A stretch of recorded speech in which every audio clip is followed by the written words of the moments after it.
ABD Kongresi Çin İşleri İcra Komitesi 18 Nisan'da Uygur zorla çalıştırmayı önleme yasalarının uygulanması ve küresel tedarik zincirlerine etkisi konulu bir oturum düzenledi. ABD Temsilciler Meclisi'nin Çin İşleri İcra Komitesi Başkanı Chris Smith, toplantıda yaptığı açıklamada Çin hükümetinin Uygur halkına savaş açtığına dikkat çekti. Duruşmaya İnsan Ticareti Hukuk Merkezi İnsan Hakları ve Ticaret Politikası Direktörü, Atlantik Konsil Jeoteknoloji Merkezi çalışanı Kit Konglin ve Amerika Uygur Federasyonu Başkanı Elfidar İltebir katıldı. İngiltere'deki Sheffield Hallam Üniversitesi'ndeki Helena Kennedy Uluslararası Adalet Merkezi'nde İnsan Hakları ve Modern Kölelik Araştırmacısı Profesör Laura Murphy çevrimiçi ifade verdi. Çin Halk Ağı'nda 17 Nisan'da yer alan haberlere göre Çin Kamu Güvenliği Bakanlığı Siber Güvenlik Bürosu'nun çevrimiçi ortamı etkili bir şekilde temizlemek için çevrimiçi dedikoduyla mücadele adı altında 100 günlük özel mücadele seferberliği başlattığı bildirildi. Görünüşe göre son zamanlarda Çin rejiminin Doğu Türkistan başta olmak üzere ülkedeki baskısından dolayı internette çeşitli tepkiler ve karşı söylemlerde bir artış yaşandı. ABD Kongresi Çin İşleri Komitesi Başkanı Doğu Türkistan'ı herhangi bir kısıtlama olmadan ziyaret etme talebinde bulundu.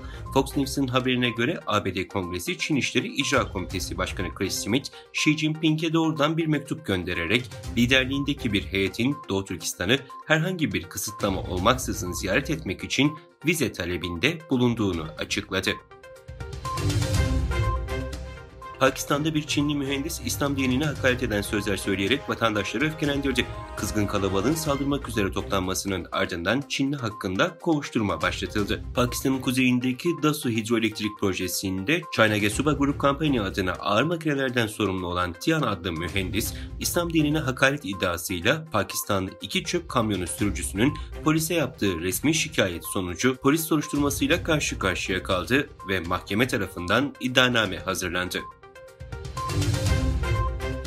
Kazakistan Cumhurbaşkanı Kasım-Cömert Tokayev, dünyada ciddi değişimlerin yaşandığını belirterek bu nedenle iç güvenlik, savunma kabiliyetinin güçlendirilmesi, Kazakistan'ın ve tüm Orta Asya'nın uluslararası arenadaki saygınlığının arttırılmasına özel önem verilmelidir, dedi.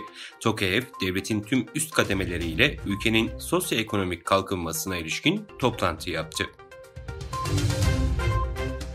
Çin'in önde gelen üretim ve ihracat merkezi ülkenin güneyindeki Guangdong eyaletinin nüfusu eyalet ölçeğinde verilerin tutulmaya başlandığı 1978'den bu yana ilk kez azaldı.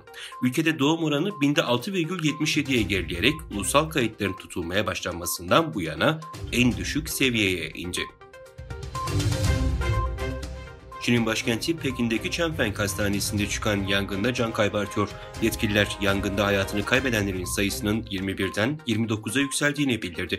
Yangında yaralanan 39 kişi tedavi altına alınırken yaralı 18 kişinin durumunun ağır olduğu öğrenildi. Hastanede yangının meydana geldiği bölüm kapatıldı, ayakta tedavi hizmetlerine ara verildi.